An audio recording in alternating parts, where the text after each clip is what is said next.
Evening all. I'm going to talk about something a little bit different today, and that is the world of miniature wargaming. Yes, so all of you who like coming here, hear me talk about film and history, or military matters, or social and political stuff. Bye bye. I'll see you Sunday. But if you want to stick around, while I just chew the fat, because what I'm doing with the Rubber Channel now is I want to produce the Weekly Biscuit, which is a kind of political roundup, but I also once a week want to do something completely separate from political and social commentary, and just riff on things that interest me. So miniature wargaming is a hobby I've had for many years. I think I got started when I was the age of 12. I've kept it going. I've done other things like board wargaming and a lot of role-playing games. But I think miniature wargaming was always really my first love, my first interest in the gaming world. I also do PC and console gaming as well. But there's something about, when you paint the miniatures and you build the terrain and it looks very impressive. That's what I like about it. I like the visual aspect of it, and also, it gets the brain working because you've got to think of tactical solutions in whatever game it is, whatever genre. I mean, I've played all kinds of historical gaming, but I've also done fantasy and science fiction. So, with that in mind, for years I've resisted the urge to write my own set of rules. I mean, a lot of gamers talk about, at some point you'll want to write your own set of rules, but I've always been happy with the commercially available products on the market. Just get the game, the rules, by the pros who design these things. Quite happy. The majority of miniature war games rules, I think, are quite perfectly all right. I've got my favourites. I've got ones that I'm a little bit meh on. There's only about 2 or 3 that I think this is unplayable. I can't sit down and play this. I don't like it. But for the most part, they're pretty good. Game designers know what they're doing. But there's a gap in the market, and I feel that in one area, there's not really a satisfactory set of rules for this particular genre that I'm interested in, and so I've taken it upon myself to write my own set of rules for the first time in my life. So what's the genre of game I'm going to be writing? Well, it's Victorian science fiction. This is an area that's interested me for quite a while. I think makes a good gaming background, a good kind of riff on history, science fiction, bit of fantasy thrown in. Now, Victorian science fiction is also referred to as steampunk, but I don't particularly like the term steampunk. First of all, I don't think there's anything punky about that era in history. And I understand why it was coined. It was coined to try and lure the cyberpunk crowd. You like cybernetics and all this net running and kind of being a rebel and an anti-authoritarian. Well, why don't we just take that and put it in the Victorian setting? Nothing really anti.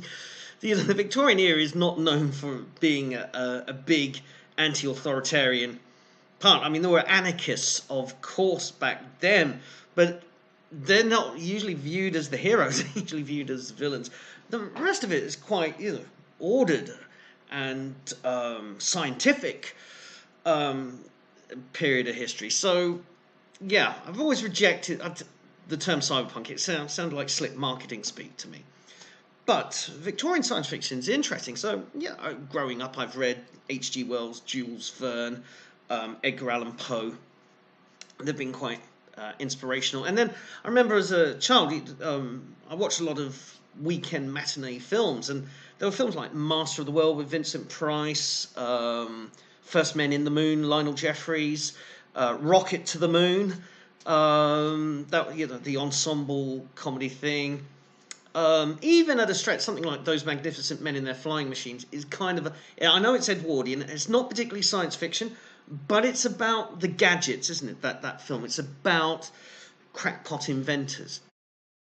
So, throughout the 80s, as I was getting more and more into gaming, a lot of role-playing games, my all-time favourite was the science fiction game Traveller, produced by Games Designers Workshop. and I love Travelers a bit, still do to this day. But Game Designers Workshop, in I think it was 88, 89, produced a new role-playing game, which was this, Space 1889. And for me, this was extreme interest at first sight. Wow, Victorian science fiction role-playing game. And the background on this, the kind of alternative history, is amazing. And I'm going to talk about that because this game is going to form the basis for my own set of rules.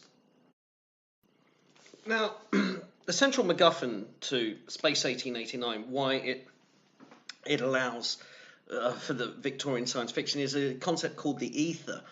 Now, the Aether was a scientific theory that was widely held to be true for centuries. Even Isaac Newton postulated the existence of ether. Now, I'm not talking about the chemical that knocks you out for surgery.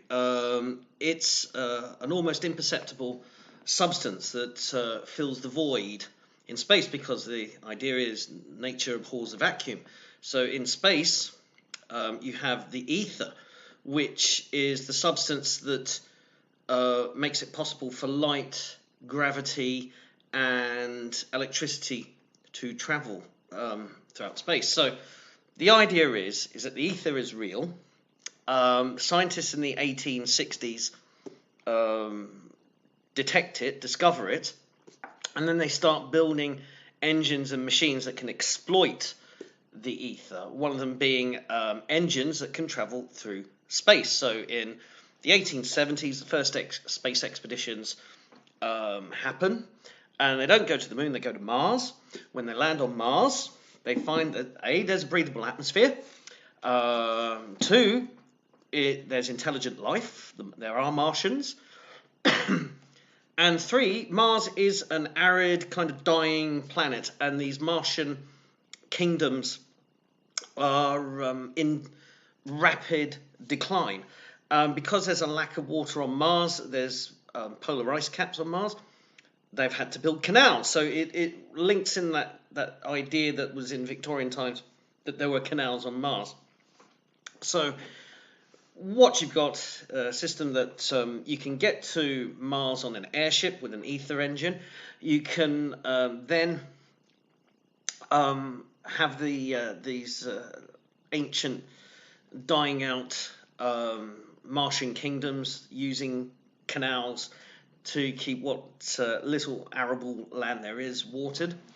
And of course, this is right for Victorian era Earth nations to practice colonialism on other planets. So the British, the Germans, the French, the Belgians, the Americans, the Japanese, the Russians, the Italians, you name them, they've all gone to Mars and they've all set up little colonies there. And you have independent Martian kingdoms as well. So it extends the whole colonial era into space. Now, it's not just Mars. Venus is in the rules. So Venus, and it follows on from conventional Victorian thinking about what Venus was like, is a hot jungle world. So it's covered in jungle. It's extremely hot and humid, and it's prehistoric in nature. So dinosaurs roam Venus, and the native intelligent species are lizard men. And so again, the Earth nations come, set up colonies, administer territory on behalf of lizard men. But it's a different environment. To Mars is arid and desert-like, and with these decaying empires, Venus allows you to fight dinosaurs and lizard men and brave the jungle environment. There's also Mercury. It describes a little bit what Mercury's like. It's permanently, one face is permanently locked towards the sun, so the sun side is boiling hot, where metals, there's vast lakes and seas of molten metal. You could become a millionaire if you can survive the hot side of Mercury. And on the other side, it's frozen. It's always facing away from the sun, so it's frozen. And there's a 100-mile strip going all the way around, which is habitable. So there's just a small scientific outpost there. The moon is mysterious. There hardly anybody ever goes there. They don't think there is anything much, but beneath the surface, you have the Selenites and the Moon Men.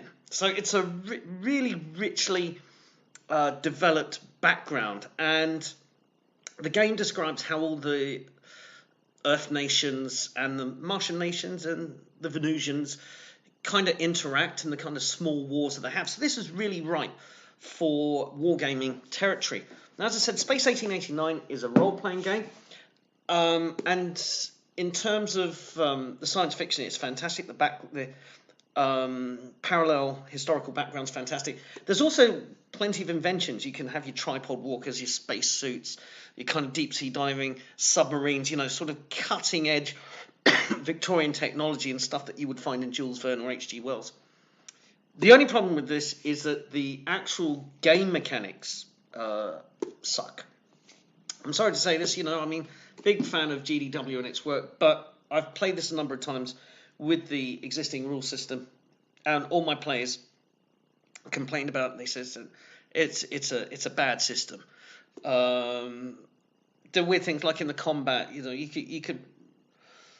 It's so lopsided, the combat, and the skill system's a bit clunky, and it's the weak spot in the game. If you could take this and create a different rule system for it, but just take all the rich detail and for the game, you'd have a winner. But it's a role-playing game, and I'm doing a miniature war game role. So Space 1889 really is, in terms of concept, it's the daddy of role-playing games. Now, they did release a miniatures rule set called the Soldier's Companion here, and this is pretty good, actually. Where Space 1889 fails as a role-playing game, it actually succeeds as a miniatures game. So, with Soldier's Companion, you're fighting large battles. Each figure in the game represents 10 troops. So, what you got is the basic unit of maneuver on the table is a company. And so you're probably having a brigade on each side. And the rules can have you, you can see British here. See there's like a steam-powered tank. Things like British versus Martians. British versus Germans. Martians versus Germans. Venusians versus Russians. You can simulate battles on Earth. You could use it to simulate real-life battles of that era. And also battles on other planets. So it's pretty good as a miniature war game set. Now, I want to do something where one figure equals one soldier, to go down to the skirmish level. There are other games that expand upwards. There's one called Gaslight, which is sadly out of print, but it's a good game. Again, you're looking at company battalion-sized games. Then there is a general rule set for the 19th century called Principles of War. And Principles of War has, I think, some fans of the game, some gamers, have created a Victorian science fiction add-on for that. You're dealing with mass battles involving thousands of troops represented by hundreds of figures on a tabletop. So, again, I wanted to go a little bit more granular. Now, there's another game on the market. It's still in print, and it's this one that's called In Her Majesty's Name, printed by Osprey Games. They of the same company that do the Osprey uniform guidebooks that you probably see in most popular bookshops. So these do the one-on-one combat. Pros and cons. Pros, it's fairly popular. You'll find people in game clubs playing this game. Again, it's got some good background stuff there.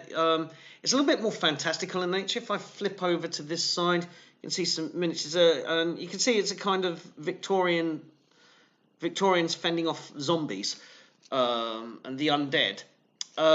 So this is adding a little bit more mysticism and magic into the game, as well as the science fiction aspect. It's a great cover as well, by the way. Cons. It doesn't go into space. Okay, the whole space aspect just isn't in this game. Everything is Earth-based. Also, a lot of players find the rules a bit clunky. It's not as bad as the Space 1889 rule set for combat and skill resolution. But there's guys in my club who want to play Victorian science fiction, but they don't want to play this set of rules. I'm not going to diss these rules. These rules, in my opinion, are playable, but I don't think they kind of hit the height that I'm looking for. They're not the one.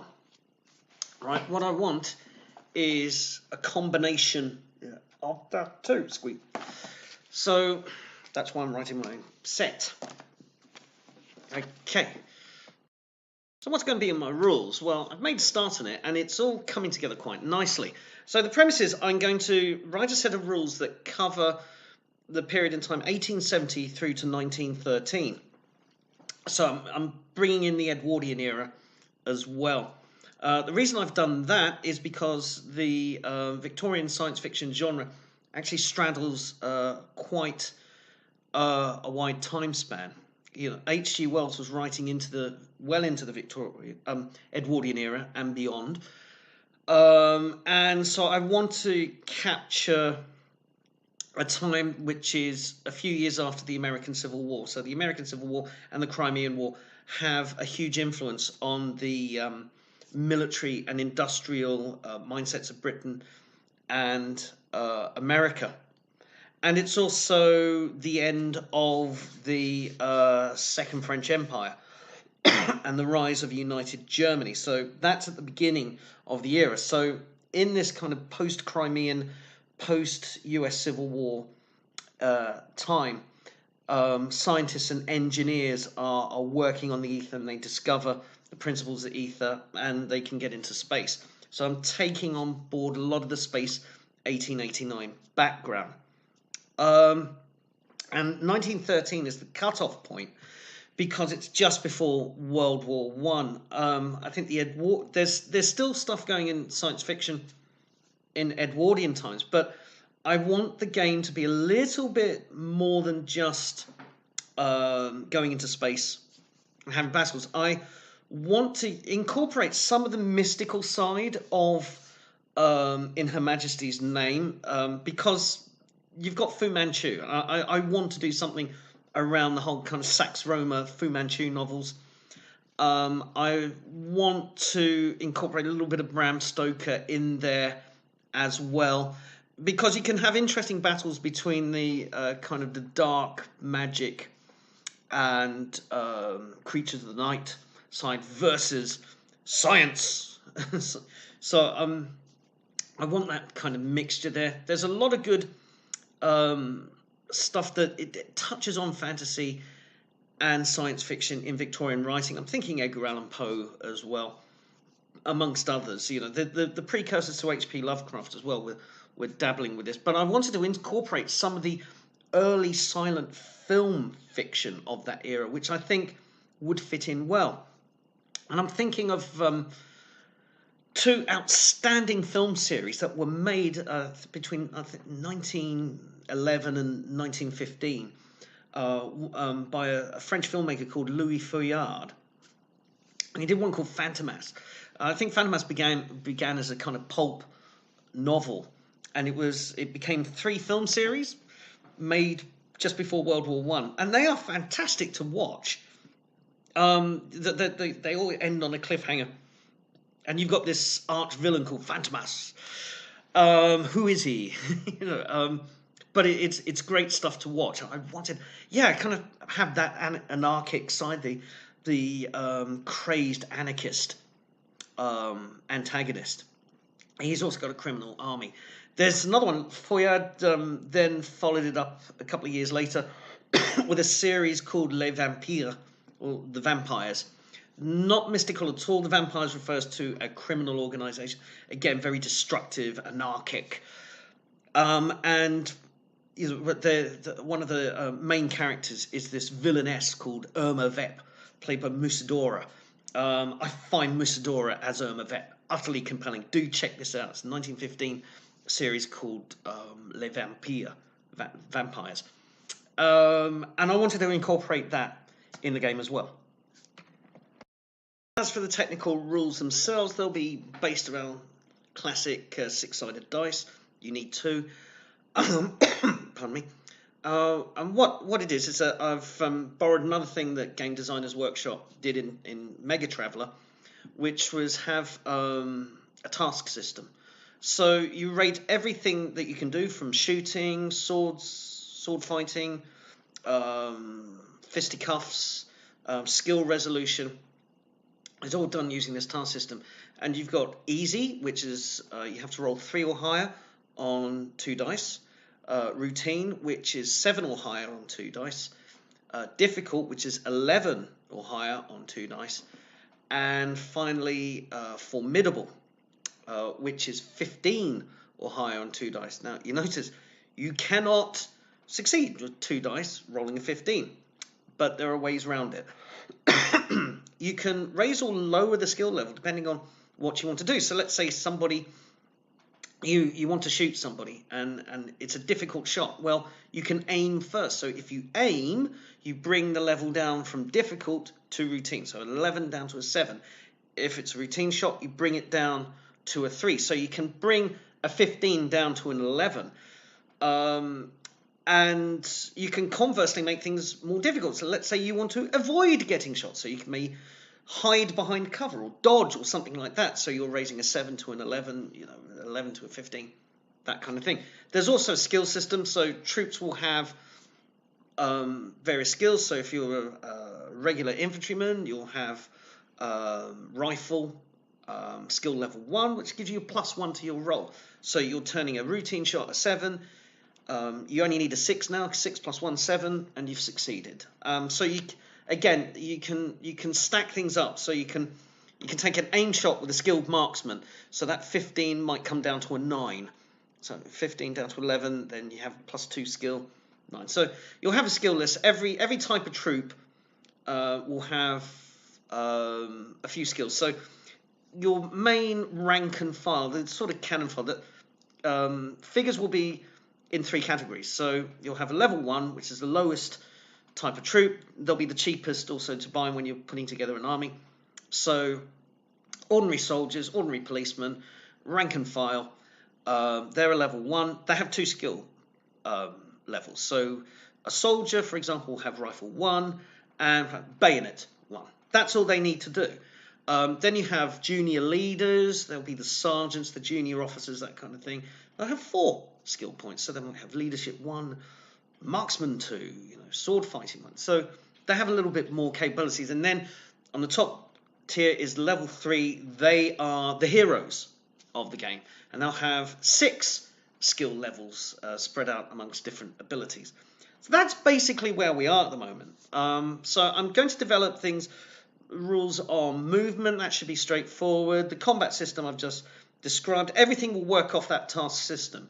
So once you understand the task system, that's what you're applying everything. There's not a sort of separate rule to do this, a separate rule to do that. It's all based off the task system. So try and keep it as simple as possible. The game will involve up to 20 to 30 figures a side. That's what I'm looking at. And there'll be other rules and situations. I'll be doing rules on inventions and on machinery, so steam tanks, tripod walkers.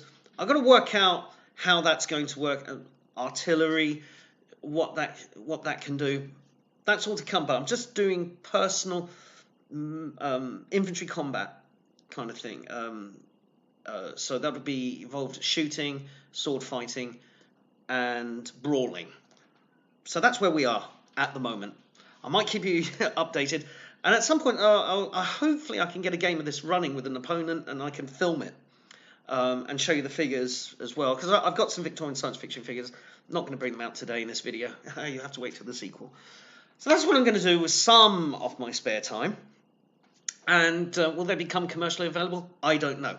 I have to write them, then we play test them. So I'll be play testing them at the games club I go to and with other gamers, and we'll see if there's a demand after that. I have taken a bit from other game systems.